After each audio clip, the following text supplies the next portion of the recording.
Praise lord. ఈరోజు నేను మీతో పంచుకోవాలనుకుంటున్న విషయం ఒక ఉపదేశం కాదు, ఒక వ్యక్తి కథ కాదు, కానీ మనందరి జీవితాలకు సంబంధించిన ఒక సత్యం. చాలామంది క్రైస్తవులు ఈ ప్రశ్నలో తమలో తాము అడుగుతుంటారు, నేను దేవునికి దూరం అయ్యానా? నా ప్రార్థనలు ఎందుకు విన్నట్లుగా అనిపించడం లేదు?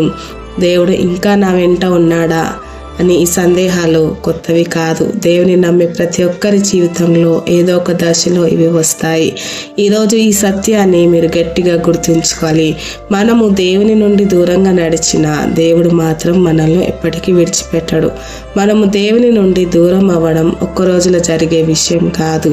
అది నెమ్మదిగా జరుగుతుంది. సమాధానం రాని ప్రార్థన వలన, ఎదురు చూడని కష్టాల వలన, మనుషుల చేత కలిగిన గాయాల వలన మన హృదయం అలసిపోతుంది.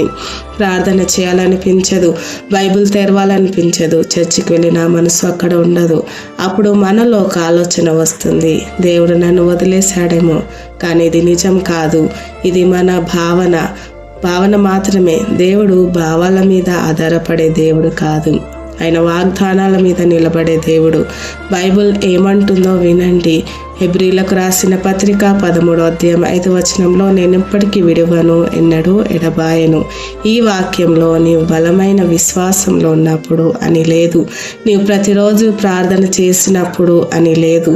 దేవుడు సమీపం మన కమిట్మెంట్ పై కాదు, ఆయన నమ్మకత్వంపై ఆధారపడి ఉంటుంది. మనము మారవచ్చు, మన భావాలు మారవచ్చు, మన పరిస్థితులు మారవచ్చు, కానీ దేవుడు మారడు.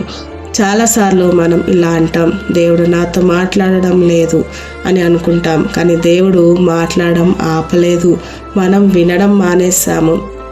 మనం మౌనంగా ఉన్నప్పుడు కూడా దేవుడు మౌనంగా ఉండడు. యెషయా 41:10లో, భయపడకుము, నేను నీతో ఉన్నాను. మీ కన్నీళ్ళలో దేవుడు ఉన్నాడు, మీ గందరగోళంలో దేవుడు ఉన్నాడు, మీ ఎదురు చూపుల్లో కూడా దేవుడు ఉన్నాడు. మీకు దేవుడు కనిపించకపోయినా దేవుడు మీ జీవితంలో పని చేస్తూనే ఉన్నాడు. మనం ఒక విషయం స్పష్టంగా అర్థం చేసుకోవాలి. మనము దేవుని నుండి దూరంగా వెళ్ళగలము, కానీ దేవుడు మాత్రం మన నుండి దూరంగా వెళ్ళడు. కీర్తన 139:7వ వచనంలో, నీ ఆత్మ నుండి నేను ఎక్కడికి పారిపోదును? చీకటి దశలో ఉన్నప్పుడు కూడా దేవుడు మన పక్కనే నడుస్తున్నాడు. మనము ప్రార్థన చేయకపోయినా దేవుడు మన కోసం పని చేయడం ఆపడు. దేవుని ప్రేమ ఒక షరతుతో కూడిన ప్రేమ కాదు. నువ్వు ఇలా ఉంటేనే నేను నీతో ఉంటాను అని దేవుడు ఎప్పుడు చెప్పలేదు. ద్వితీయోపదేశ కాండము 31:6వ వచనంలో, నీ దేవుడైన యెహోవా నీతో వెళ్ళును, ఆయన నిన్ను విడువడు, నిన్ను ఎన్నడూ ఎడబాయడు.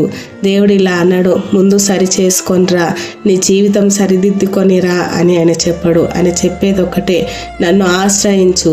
ఈరోజు ఈ సందేశం వింటున్న మీలో ఎవరైనా దేవునికి దూరంగా ఉన్నానని అనుకుంటే ఈ మాటలు మీకోసం.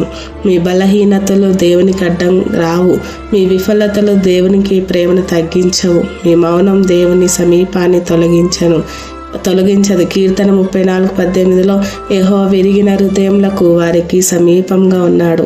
మీరు విరిగిన హృదయంతో ఉన్న దేవుడు మీకు దగ్గరగా ఉన్నాడు. ఈరోజు దేవుడు మీ నుండి పూర్తిగా మార్పును అడగడం లేదు. ఒకే ఒక చిన్న అడుగు చాలు, ఒక చిన్న ప్రార్థన చాలు. ప్రభువా, నువ్వు నాకు కావాలి అంతే. దేవుడు మీ వైపు పరిగెత్తి వస్తాడు. ఈ యొక్క సత్యాన్ని మీ హృదయంలో నిలుపుకోండి. మనము దేవుని నుండి దూరమైన దేవుడు మాత్రం మనల్ని ఎప్పటికీ విడిచిపెట్టడు. దేవుని ప్రేమ స్థిరమైనది, దేవుని కృప శాశ్వతమైనది, దేవుడు నమ్మకమైన వాడు. దేవుడు మీ అందరినీ దీవించును గాక, ఆశీర్వదించును గాక. ఆమేన్.